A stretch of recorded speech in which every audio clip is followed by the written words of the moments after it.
الرحمن الرحیم، شروع اللہ کے نام سے جو بڑا مہربان نہایت رحم والا ہے۔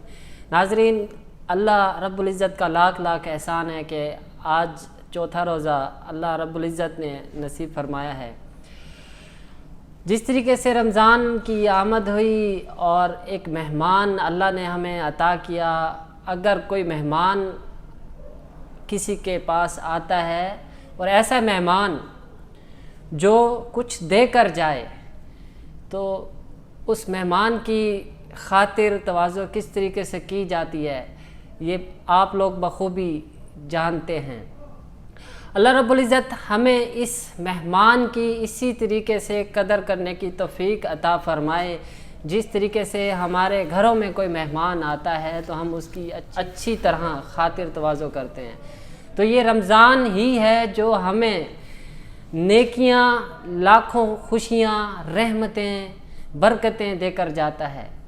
خواتین و حضرات، برکت رمضان ٹرانسمیشن میں آپ کو ایک بار پھر خوش آمدید کہتا ہوں۔ آج ہمارے ساتھ موجود ہیں حافظ مبشر صاحب، آپ کو خوش آمدید کہتے ہیں۔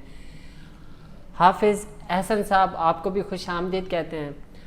علامہ صاحب، علامہ محمد صاحب، آپ کو بھی خوش آمدید کہتے ہیں۔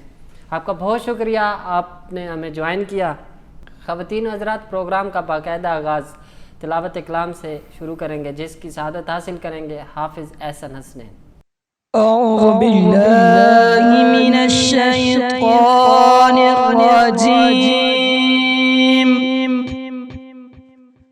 بسم اللہ الرحمن الرحیم، والسماء ذات الرجع والأرض ذات الصدع إنه لقول فصل وما هو بالهزل إنهم يكيدون كيدا وأكيد كيدا فمهل الكافرين أمهلهم رويدا صدق اللہ العظیم۔ جزاک اللہ۔ ہر ابتدا سے پہلے، ہر انتہا کے بعد، ہر ابتدا سے پہلے، ہر انتہا کے بعد ذات نبی بلند ہے، ذات خدا کے بعد۔ دنیا میں احترام کے قابل ہیں جتنے لوگ، دنیا میں احترام کے قابل ہیں جتنے لوگ، میں سب کو مانتا ہوں مگر مصطفیٰ کے بعد۔ خواتین و حضرات، نعت کریم رؤوف الرحیم صلی اللہ علیہ وسلم کی سعادت حاصل کریں گے حافظ مبشر۔ ہر وقت تصور میں مدینے کی گلی ہو، ہر وقت تصور میں مدینے کی گلی ہو، ہر وقت تصور میں مدینے کی گلی ہو، ہر وقت تصور میں مدینے کی گلی ہو، اور یاد محمد کی میرے دل میں بسی ہو، اور یاد محمد کی میرے دل میں بسی ہو۔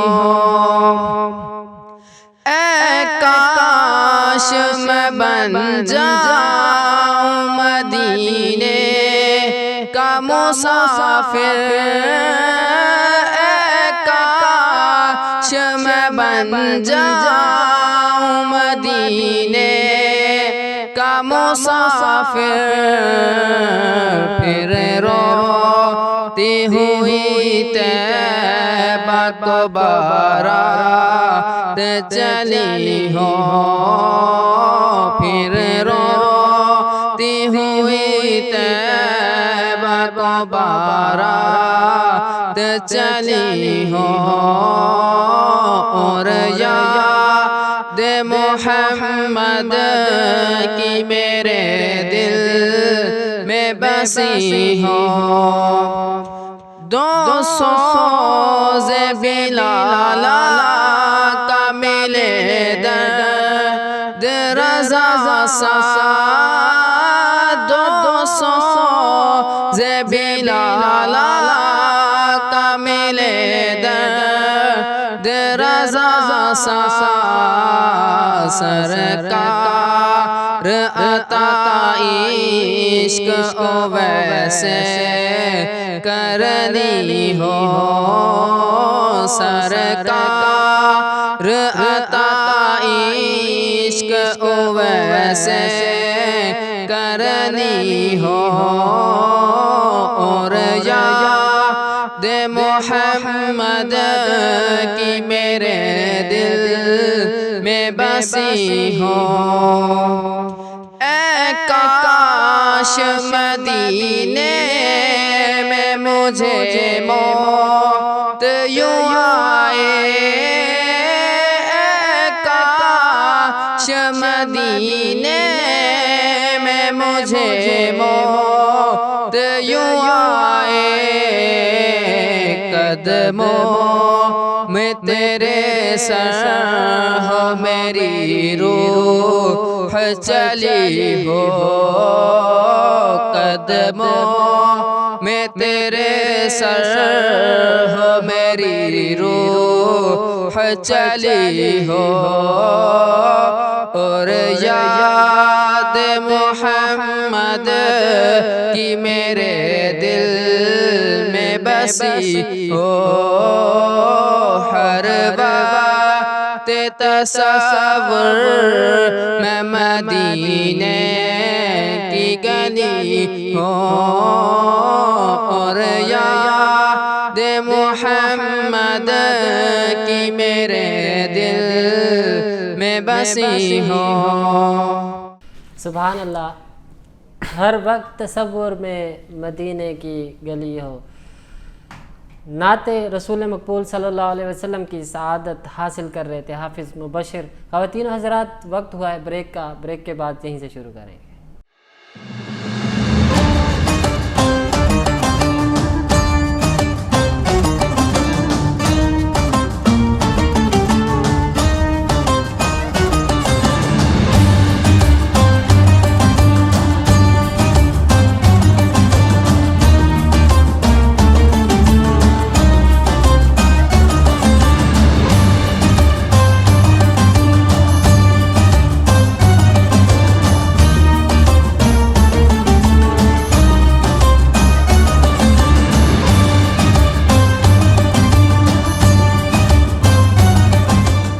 خواتین و حضرات بریک کے بعد آپ کو ایک بار پھر خوش آمدید کہتا ہوں برکت رمضان افطار ٹرانسمیشن کا اگلا سیگمنٹ علامہ صاحب کی طرف بڑھیں گے علامہ صاحب آپ صلی اللہ علیہ وآلہ وسلم سے محبت کا کسی بادشاہ کا کوئی واقعہ بیان کریں بسم اللہ الرحمن الرحیم سلطان نور الدین زنگی ایک نہایت ہی رحم دل انسان تھے نبی کریم صلی اللہ علیہ وسلم کے سچے عاشق تھے آپ شام کے دارالحکومت دمشق حلب موصل وغیرہ پر حکمران تھے ایک دفعہ سلطان نور الدین زنگی رحمۃ اللہ علیہ اپنی خوابگاہ میں تھے انہوں نے خواب میں نبی کریم صلی اللہ علیہ وسلم کو دیکھا انہیں آپ صلی اللہ علیہ وسلم کی زیارت ہوئی تو نبی کریم صلی اللہ علیہ وسلم دو آدمیوں کی طرف اشارہ کر کے فرما رہے تھے نور الدین یہ آدمی مجھے تکلیف پہنچا رہے ہیں یہ خواب دیکھنے پر سلطان اٹھ بیٹھے پریشان ہوئے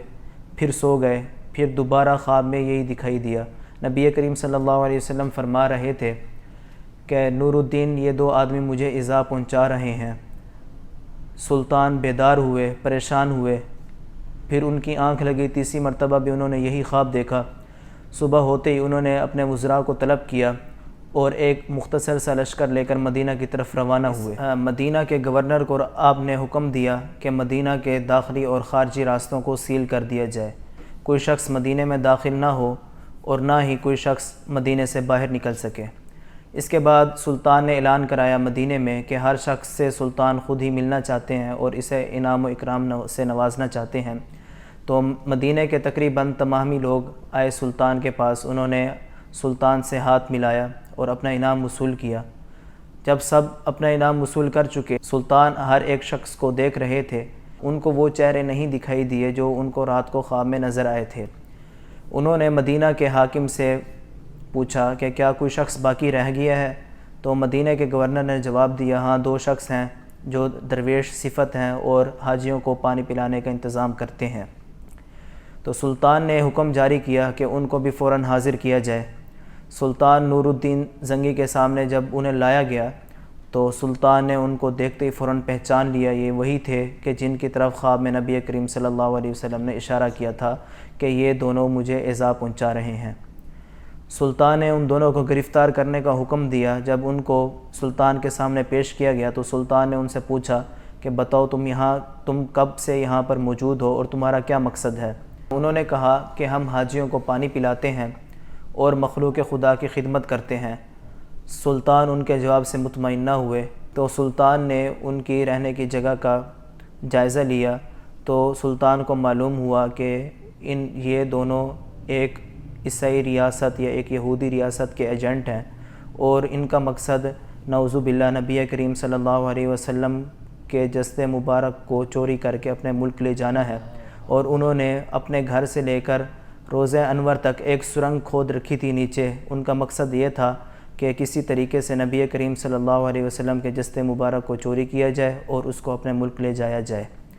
تو سلطان نے فوراً ہی دونوں کی گردن اڑانے کا حکم دیا۔ سلطان تلوار لے کر آئے اور دونوں کی گردن اڑا دی۔ تو اس کے بعد سلطان خوب روئے۔ نبی کریم صلی اللہ علیہ وسلم نے مجھ جیسے ادنا غلام سے کام لیا ہے۔ سبحان اللہ۔ یہ تھے نور الدین زنگی جن کا واقعہ علامہ صاحب بیان کر رہے تھے۔ علامہ صاحب پہلا سوال ہے، روزہ نہ رکھنے کی کتنی صورتوں میں اجازت ہے؟ اگر کوئی شخص مسافر ہے، سفر کی حالت میں اس کو روزہ نہ رکھنے کی رخصت ہے۔ اسی طرح اگر کوئی عورت حاملہ ہے تو اس کو بھی رخصت ہے، وہ بعد میں روزوں کی قضا کر سکتی ہے۔ اسی طرح اگر کوئی عورت بچوں کو دودھ پلاتی ہے تو اس کو بھی رخصت ہے کہ وہ روزے کی قضا کر سکتی ہے بعد میں۔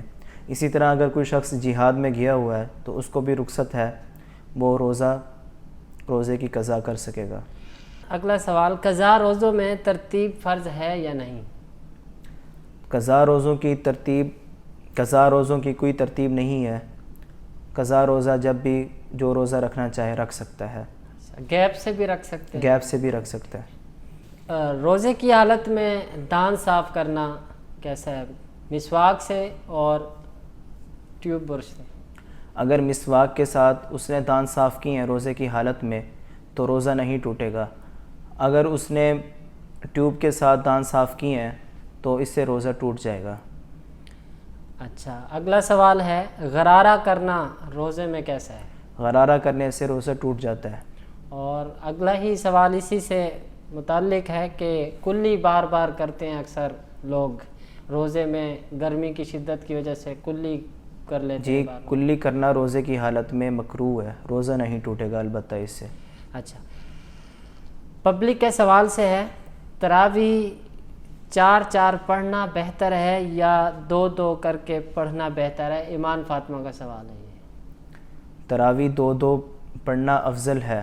ویسے تراویح سنت ہے، ویسے 4 بھی پڑھنے کی اجازت ہے، 4 بھی پڑھ سکتا ہے، لیکن 2 پڑھنا سنت کے مطابق ہی افضل ہے۔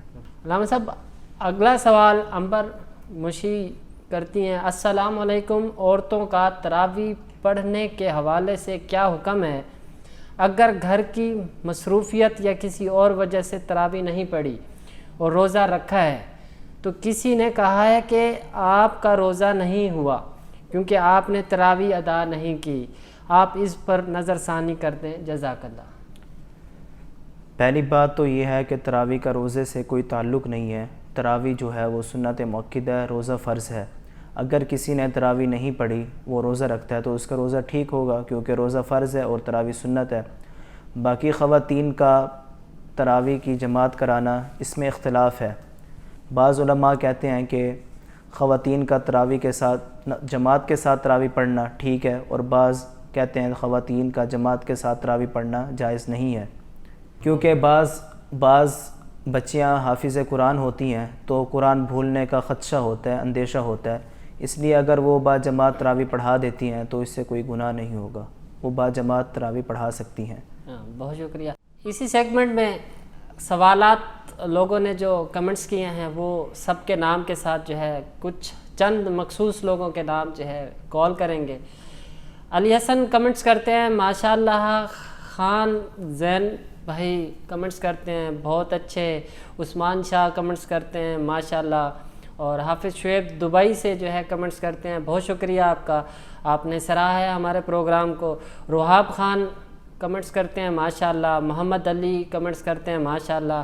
انبر مشی آپ کا جواب جو ہے آج کی ٹرانسمیشن میں دے دیا گیا ہے اور آپ کمنٹس کرتی ہیں ماشاءاللہ۔ محمد حسنین کمنٹس کرتے ہیں ویری ویری بیوٹیفل۔ عمران بھائی کمنٹس کرتے ہیں ماشاءاللہ۔ امتیاز خان کمنٹس کرتے ہیں ماشاءاللہ، اور اسی طریقے سے بہاولپور سے ماہر جاوید صاحب کمنٹس کرتے ہیں ماشاءاللہ۔ آپ تمام لوگوں کا بہت بہت شکریہ کہ آپ نے ہمارے پروگرام کو سراہا ہے اور ہمارے پروگرام کو تقویت بخشی ہے۔ اسی طریقے سے کمنٹس کرتے رہیں۔ بڑھتے ہیں اگلے سیگمنٹ کی طرف۔ خواتین و حضرات، وقت ہوا ہے آخری سیگمنٹ کا، نیکی کی بات۔ آج ہم جو ہے معراج النبی صلی اللہ علیہ وسلم کا ابتدائی حصہ بیان کریں گے۔ قلیل وقت میں زنجیر رہی ہلتی بستر بھی رہا گرم، زنجیر رہی ہلتی بستر بھی رہا گرم، ایک دم میں سر عرش گئے آئے محمد۔ معراج شریف کی رات نبی کریم رؤوف الرحیم صلی اللہ علیہ وسلم اپنی چچا زاد بہن ام ہانی کے گھر جلوہ فرما ہیں۔ ام ہانی حضرت علی رضی اللہ تعالیٰ عنہ کی بہن ہیں، ابو طالب کی بیٹی ہیں، جن کا گھر حتیم کعبہ کے قریب تھا۔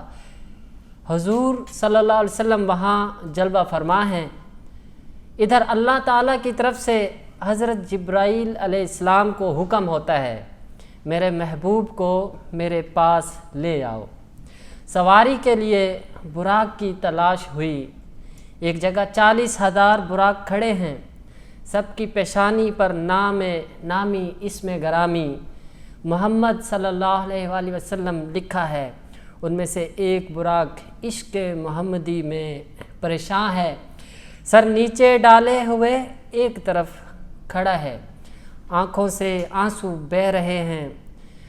حضرت جبرائیل علیہ السلام نے پوچھا تجھے کیا ہوا؟ کہا اے جبرائیل، 40,000 سال سے آتش عشق کے محمدی میرے دل میں شعلہ بن رہی ہے، جس کی وجہ سے نہ رات کو آرام ہے نہ دن کو چین ہے۔ میری تمنا ہے کہ جب آخر الزماں پیغمبر معراج فرمائیں تو مجھ پر سواری فرمائیں۔ کیا خبر یہ کس کی قسمت میں لکھا ہے؟ خواتین حضرات، کل یہیں سے ہی شروع کریں گے۔ خواتین حضرات، بچوں کا سیگمنٹ ہے جس میں جو ہے آپ اپنے بچوں کی ریکارڈنگ کر جو ہے ہمارے اسکرین پر چلنے والے نمبر پر واٹس ایپ کریں، وہ سیگمنٹ میں لگائیں گے۔ خواتین حضرات، وقت اختتام کا، مجھے اور میری ٹیم کو اجازت دیجیے، اگلی ٹرانسمیشن میں ملتے ہیں۔ اللہ نگہبان۔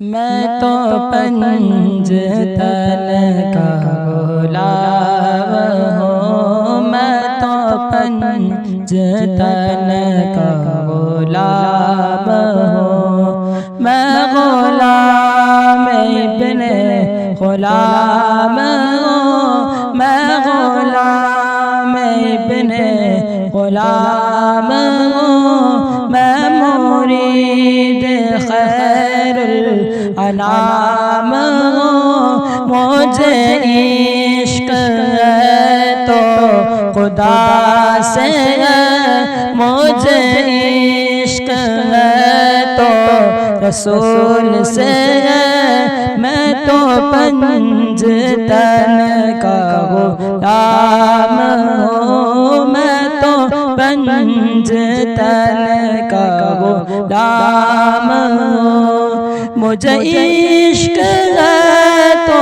خدا سے ہے، مجھے